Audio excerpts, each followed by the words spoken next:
Subscribe करें और video सबसे पहले अपने मोबाइल पर पाने के लिए बेल आइकन को दबाएं।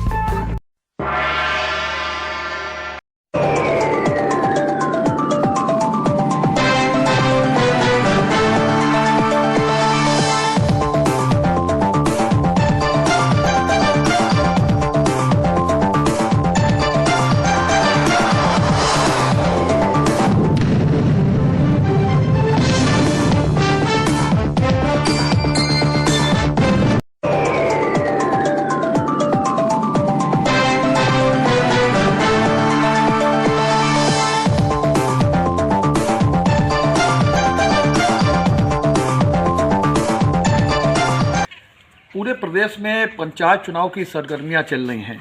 हर गांव में चौपाल पर चुनाव की चर्चा हो रही है। समाजवादी पार्टी और भारतीय जनता पार्टी ने इस चुनाव को अपनी प्रतिष्ठा से जोड़ा है और जाहिर सी बात है कि जो 2022 के विधानसभा के चुनाव होने वाले हैं उस पर इन चुनावों के जो नतीजे आने वाले हैं उनका कुछ ना कुछ असर पड़ने को है और इसीलिए समाजवादी पार्टी और भारतीय जनता पार्टी पूरी प्रतिष्ठा के साथ इन चुनावों को लड़ रही है। दोनों पार्टियों ने अपने अपने उम्मीदवार घोषित किए हैं, लिस्ट घोषित की है जो समर्थित उम्मीदवार हैं उनकी, और पूरी तरह से जो क्षेत्र हैं उनमें प्रचार हो रहा है इसको लेकर के, और दोनों पार्टियां पूरी प्रतिष्ठा अपनी लगाई हैं।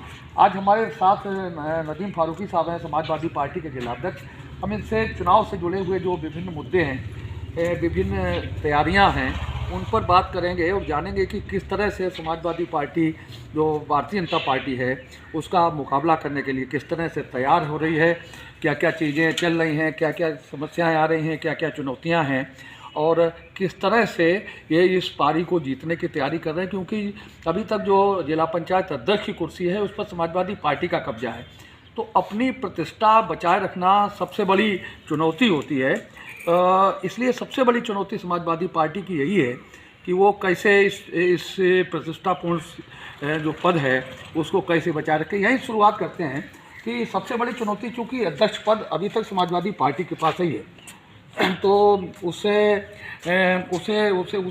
जीतने के लिए आपकी क्या रणनीति है अभी तक? ये स्थिति है अभी तक, क्या लग रहा है आपको?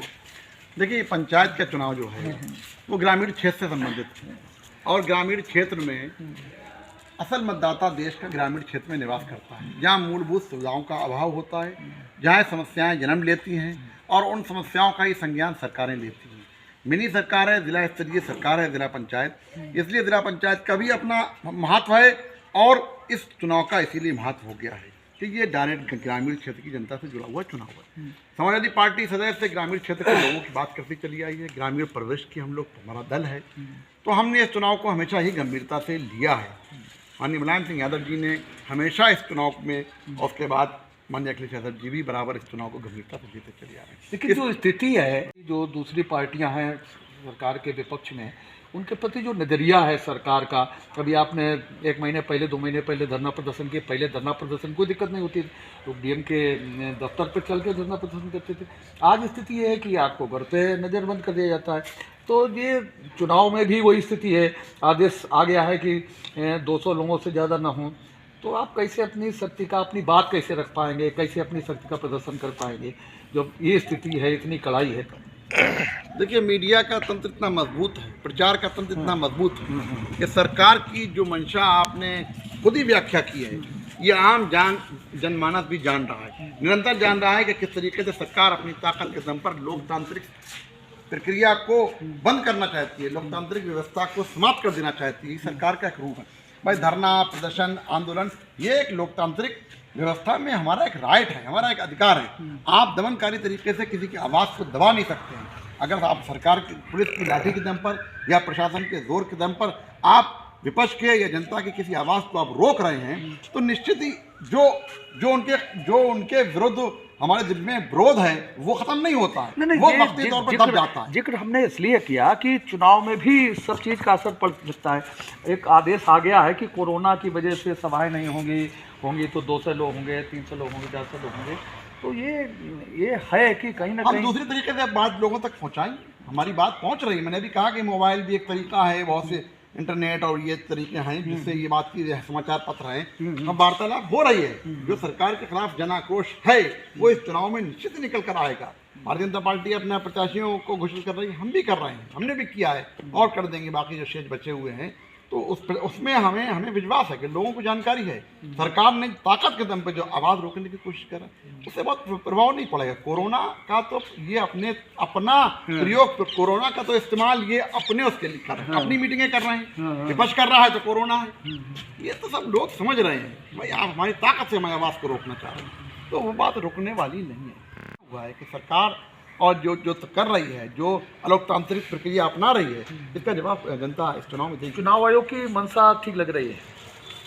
नहीं, निश्चित ही कहीं ना कहीं जो संवैधानिक संस्थाएं हैं, वो चुनाव आयोग हो या अन्य संस्थाएं हैं, ईडी वगैरह जो भी हैं, सीबीआई वगैरह, उसका दुरुपयोग तो ये सरकार कर ही रही है। हम पूर्णतः नहीं कह सकते हैं, हम उन पर नहीं, हमें विश्वास तो करना है संवैधानिक संस्थाओं पर, लेकिन हाँ इस सरकार ने, ये ऐसी सरकार है कि जिसने निश्चित ही इन संस्थाओं को भी प्रभावित किया है और कहीं ना कहीं वो प्रभाव में है। तो ऐसे कैसे निष्पक्ष चुनाव की कैसे होगी बात करें? हाँ, चुनाव को तो चुनौतीपूर्ण है। चुनाव के बारे में तो सरकार, हमें संदेह है, सरकार की निष्ठा, सरकार की मंशा पर हमें संदेह है निश्चित तौर पर, लेकिन हम इस सरकार की मंशा को देख के हम भागने और डरने वाले नहीं हैं। हम जहाँ तक होगा आखिरी सीमा तक, आखिरी समय तक हम उनका हर संभव तरीके से मुकाबला करेंगे डरकर, और लोकतांत्रिक प्रक्रिया में विकास करते हुए, संविधान में विकास करते हुए हम उनसे हम लड़ाई लड़ने को तैयार हैं। आपके यहाँ भी एकजुटता नहीं है, टिकटों को बंटवारे के लेकर के कहीं ना कहीं थोड़ा सा मतभेद उभरे हैं, तो जो आपके लोग हैं वही कहीं ना कहीं भाजपा की मदद न करने लगे? नहीं, देखिए ऐसा है कि अब ये तो इस बात का प्रमाण है कि हम बहुत स्ट्रॉन्ग है। भारतीय जनता पार्टी की बहुत आवेदन हुए, उसके बाद उससे कम आवेदन हमारे यहाँ हुए और लोगों के यहाँ और कम हुए, तो जाहिर है कि निश्चित तौर पर जिसे नहीं मिलता है वो थोड़ा सा कुंठित और निराश तो होता ही है कुछ दिन के लिए, फिर वो नॉर्मल स्थिति में आ जाता है। तो लोगों सबको तो टिकट नहीं मिल सकते हैं। यहाँ वर्गों की स्थिति है शमशाबाद में, आपके जो लोग हैं, आपके कुलजीत सिंह से बात हुई, उसमें उसका कुछ आपसे व्यक्तिगत कुछ मामला है? हम तो भारतीय जनता पार्टी का हमारा कोई बात है, आप हमारे दल की बात हो रही है ना। हाँ, नहीं, कुलजीत सिंह ने कुछ आरोप लगाए हैं आप पर कि सीधे आप उनको उसके ही डैमेज करने की बात करते रहते हैं, आपका मुख्य फोकस उसी पर रहता है शमशाबाद में रह करके। क्या है सर, हमारा तो हमने टिकटों में तो हमने अपनी तरीके से बांटे हैं जहाँ भी है भाई। कैसे भारतीय जनता पार्टी का जो कैंडिडेट है, हाँ, उसका आरोप है कि आप उस पर बहुत डैमेज करने के पूरी लड़ाई आप कुलजीत सिंह से। उनका इतना स्तर नहीं है कि उन्हीं को डैमेज करने पे लगे, हमें पूरा जिला देखना है, ऐसा थोड़ी है, ऐसा स्तर नहीं है। और वो तो हम अपने जो सभी वर्गों को समाहित करके हम टिकट वितरण करने का प्रयास कर रहे हैं। अच्छा, क्या मुद्दे क्या होंगे इस चुनाव में? कुछ मुद्दे होंगे या केवल स्थानीय जोड़ तोड़ जो जातियों के अंगलित है उसको लेकर के कुछ मुद्दे भी उभरेंगे? कुछ मुद्दे तो निश्चित है। जो लोग भाई जनता अपने जिला पंचायत मेंबर से या अन्य प्रतिनिधि की अपेक्षा करती है कि सड़क है, पुल है, पुलिया है, हैंडपम्प है, बिजली है, ये मूलभूत व्यवस्थाएं हैं, पूरा हो गई हैं, तो उसके हिसाब से वोट देगा। जहाँ लोगों ने धोखा दिया है उसके हिसाब से मतदान होगा।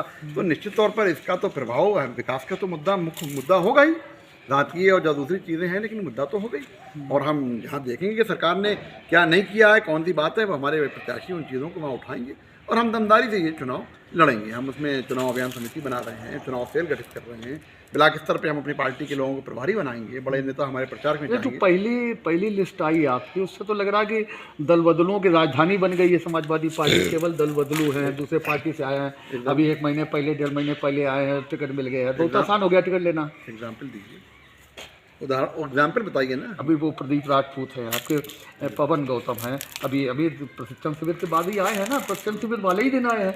अच्छी बात, बहुत आसान हो गया टिकट लेना। आसान नहीं हो गया है।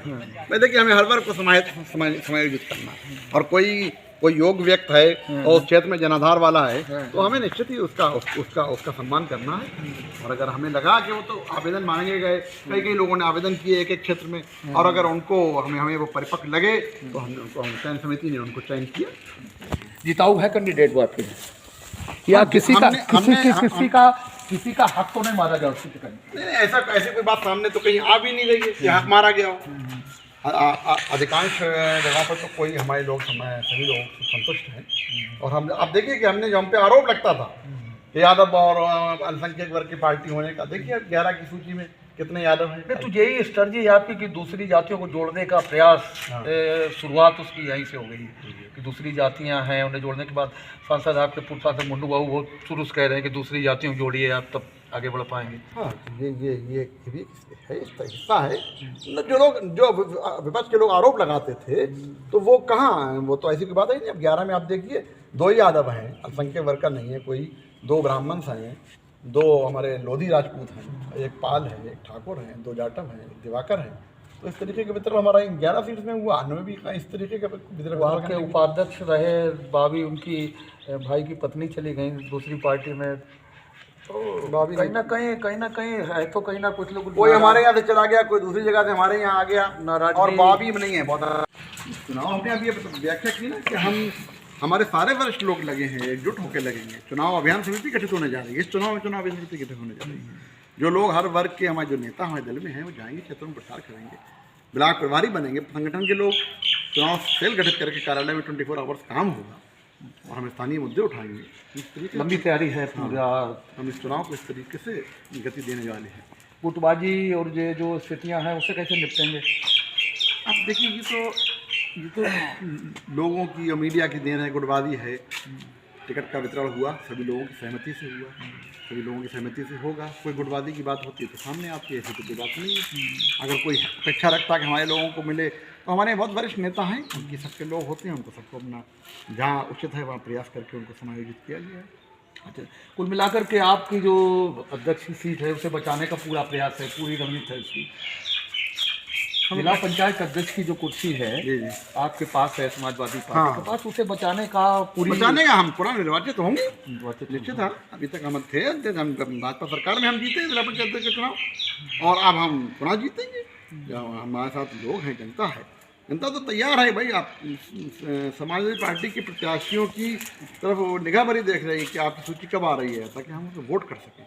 ये पहली बार हम देख रहे हैं कि हम ये केवल समर्थित प्रत्याशी हैं, लेकिन लोग बड़े पैमाने पर हमारे प्रत्याशियों पर विश्वास कर रहे हैं। तो ये थे नदीम फारूकी साहब, जिनसे हम पंचायत चुनाव को लेकर के चर्चा कर रहे थे। तमाम सवालों के जवाब बेबाकी से दिए हैं समाजवादी पार्टी के जिला अध्यक्ष ने, और निश्चित रूप से उनका सीधा लक्ष्य जिला पंचायत अध्यक्ष की उस कुर्सी को लेकर के है, जो अभी तक उनके पास है, और वो मुतबातिर उनके पास रहेगी। ये लक्ष्य समाजवादी पार्टी ने बनाया है, इसके लिए लंबी रणनीति बनी है, तमाम तरह की कमेटियां बन रही हैं, तमाम तरह की और व्यवस्थाएं हो रही हैं। ये बहुत बड़ी तैयारी समाजवादी पार्टी की है। फर्रुखाबाद से अनिल वर्मा शेखर, आई विटनेस न्यूज़, उत्तर प्रदेश। उम्मीद है आपको हमारा ये एपिसोड पसंद आया होगा। आप हमारे चैनल को सब्सक्राइब करिए, इस वीडियो को लाइक करिए और अपने दोस्तों के साथ शेयर करिए। यही निवेदन आपसे है।